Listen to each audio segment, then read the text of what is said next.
आगे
नमस्कार, मैं रचना तलवार।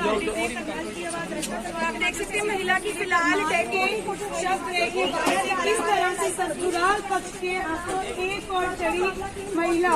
आप देख सकते हैं तस्वीरों में किस तरह से ये डेड बॉडी ले जाते हुए परिवार वाले किस तरह से ससुराल के हाथे एक और महिला चढ़ी है। आप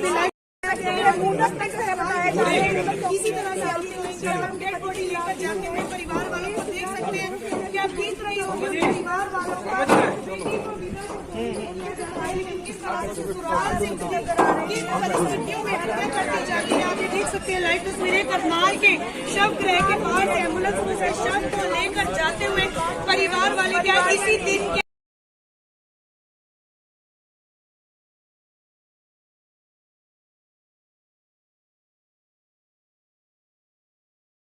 पहले बता दूं जी, मैं समालखा का रहने वाला हूं। मेरा नाम गौरी शंकर है और मेरी बहन का नाम सुमन गुप्ता था।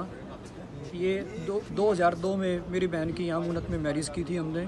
उसके बाद से ही स्टार्टिंग से ये इसको तंग रखते थे। पता नहीं इनको क्या चिढ़ थी। स्टार्टिंग में ये बात थी कि तुमने मैरिज में ये नहीं दिया, मैरिज में वो नहीं दिया, मैरिज में मेरे साथ ऐसा किया। जानबूझ करके किसी न किसी तरीके से उसको मानसिक रूप से परेशान रखते थे।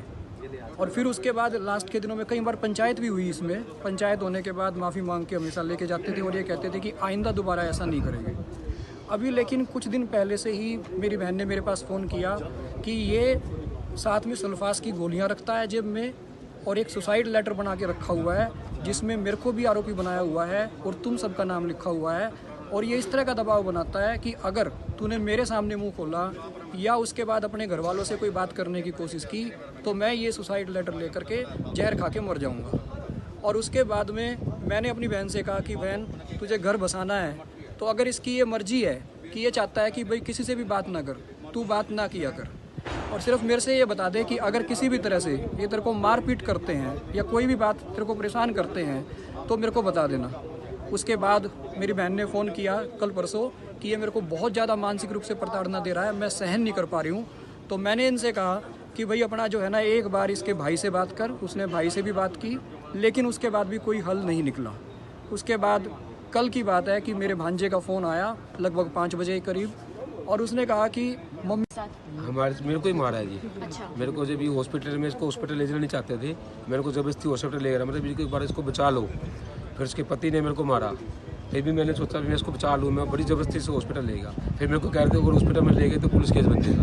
मैंने पुलिस केस बन जाए कुछ बन जाए, हम बचा तो ले कम से कम नहीं हुआ। फिर मैं जैसे गया आईसीयू में तो उसका अपने जीजा को बुला लिया।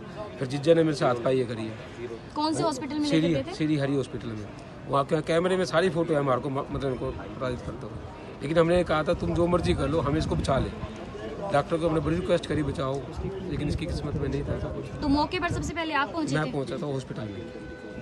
हॉस्पिटल में ही था, कोई नहीं था उस टाइम। जैसे मेरे को खबर मिली मैं हॉस्पिटल पहुंच गया। मैंने को कहा था अमृतधारा हॉस्पिटल में ले जाओ। उसने कहा जी अमृतधारा हॉस्पिटल में कोई बेड नहीं है, श्री हॉस्पिटल हमारी जानकारी है, श्री हॉस्पिटल में ले जाएंगे। तो वहाँ घर से हॉस्पिटल कौन लेकर गया? कुछ आपके लोग वहाँ के पहुँच गए थे? ना घर से तो उसका एक डॉक्टर है अनिल, वो लेकर आया। हमने फ़ोन करा था अभी तुम अनिल जितना उसको बचा सकते हो बचा लो, जो पॉइजन को है जिसको ख़त्म कर दो। वो मेरे को बार बार कह रहा था बच गई ठीक है। मैंने एक बार डॉक्टर को चेक करा लो, आईसीयू में ले जाओ, चेक करा के फिर हम बताएंगे बचे नहीं बचे।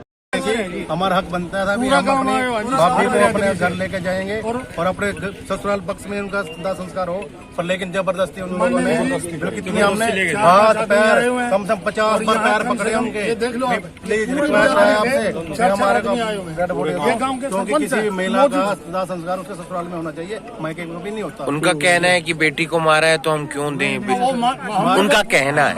कहना तो है ना, ये तो पता नहीं ना किसने मारा है। कुछ भी कह सकते हैं। उसका हस्बैंड सर्विसमैन है, सुबह से घर से निकल जाता है। ये भी आरोप लगाया जा रहा था कि बेटे को लुको दिया गया, बेटे को संस्कार करने के लिए भाई यहाँ बच्चों किस लिए लेके आना, बेटा भी बेटे भी है, घर हमारे सेफ है। बेटे घर पे मुनक में है। कितने साल पहले शादी हुई थी? सन 2002 में शादी हो चुकी उनकी, 19 साल शादी हुई, 19-20 साल शादी हो चुकी। दो बेटे हैं, एक बेटा, कितनी उम्र है उनकी? बेटा 15 साल का, लड़की 17 साल की। तो सर ऐसा क्या हुआ कि मतलब उनकी मौत होगी, ऐसा हुआ क्या? अब इसको देखो कोई डिस्क्राइब नहीं कर सकता भी क्या हुआ, ऐसा पता हो तो हम रोक नहीं लेते उसको। सर जो माइका पकवून का कहना कि लगातार 15 साल से लगातार पंचायतें किस लिए चल रही थी? पंचायत कोई उनको हमेशा ये परहेज रहता था कि सुखी से क्यों रह रहे हैं, हर टाइम उनको बीच में उनको केरला करने की आदत थी।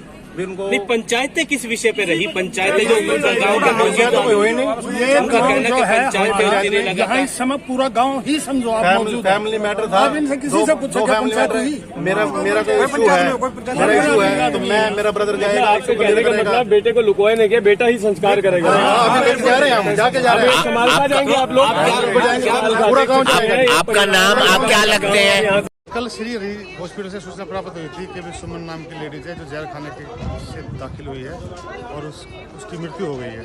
तो इस सूचना पर मौके पर हम आए थे और उसके भाई ने ये बयान लिखवाए हैं कि उसकी बहन को उसके पति को उसके जीजा ने जहर देकर हत्या कर दी। इस संबंध में FIR दर्ज करी गई है और तफ्तीश जारी है।